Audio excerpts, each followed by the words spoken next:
Tudor Arghezi, pseudonimul lui Ion Nae Teodorescu, ne. 21 mai 1880, București, de.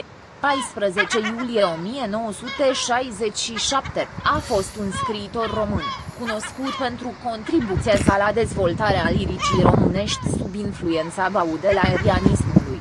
Opera sa poetică, de o originalitate exemplară, reprezintă o altă vârstă marcantă a literaturii române. A scris, între altele, teatru, proză, notabile fiind romanele Cimitirul Buna Vestire și Ochii Maicii Domnului, pamflete, precum și literatură pentru copii. A fost printre autorii cei mai contestați din întreaga literatură română. Pseudonimul Arghezi provine, explică însuși scriitorul, din Argesis, vechiul nume al Argeșului. Ovițe Crohmălniceanu propunea în studiul consacrat operei poetului din istoria literaturii române între cele două războaie mondiale o altă explicație.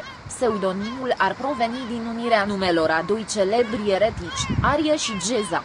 După o altă ipoteză, numele poate veni de la numele Bonei, Ergezi Rozalia, care de fapt ar fi adevărata mamă. Paranteză deschisă 3 paranteză închisă. S-a născut pe data de 21 mai 1880 la București, în strada Țăran numărul 46 paranteză deschisă 4 paranteză închisă, numele său fiind Ion Nae Teodorescu.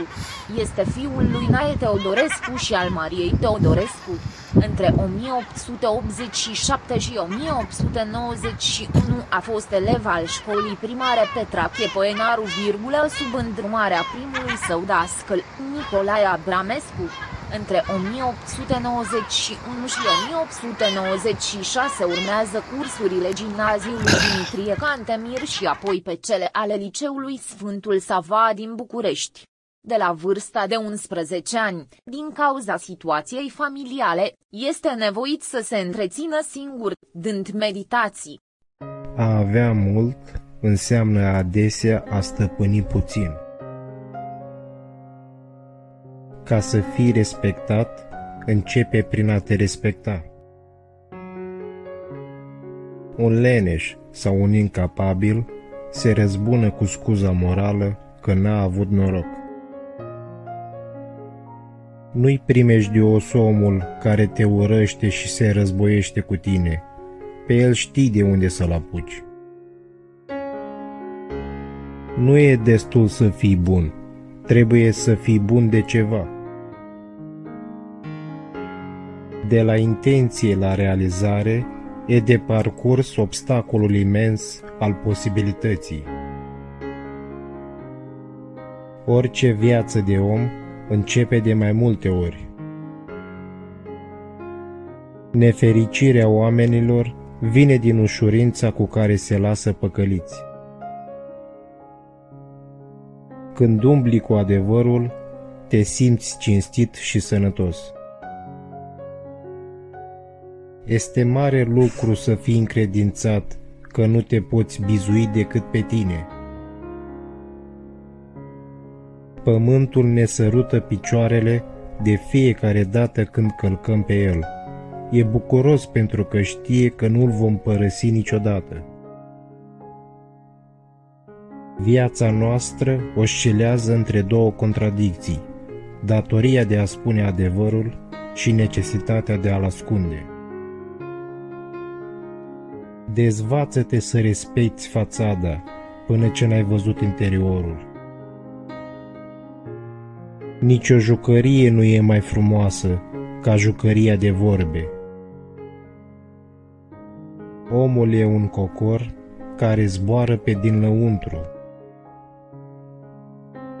Este adevărat că Eminescu a pustiit teritoriul literaturii pe o suprafață de 30 de ani pătrați după el. România nu este o țară, ci o afacere. Vorba goală joacă un rol însemnat în absența ideilor. Omului îi place să se mintă și să fie mințit, și când nu-l mai minte nimeni și nimic, se dezorganizează. Puțini sunt oamenii care au învățat să prețuiască prietenia. În iubire, totul se schimbă, toate devin însemnate.